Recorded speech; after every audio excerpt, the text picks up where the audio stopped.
চিরকাল সত্য বলার মধ্যে কোনো আনন্দ নেই।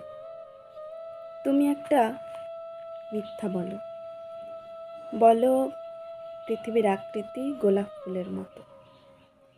রক্তাক্ত হয়নি কখনো ফিলিস্তিন। বলো গণতান্ত্রিক দেশ বাংলাদেশ।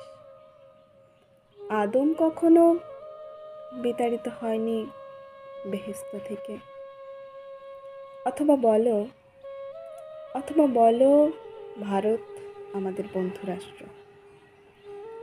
বলো আমার পাশে বসে থাকতে, হাত ধরে হাঁটতে তোমার ভালো লাগে।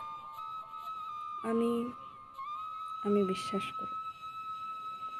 চিরকাল সত্য শোনার মধ্যেও কোনো আনন্দ নেই। তুমি একটা মিথ্যা বলো তুমি আমাকে ভালোবাসো, তুমি আমাকে ভালোবাসো।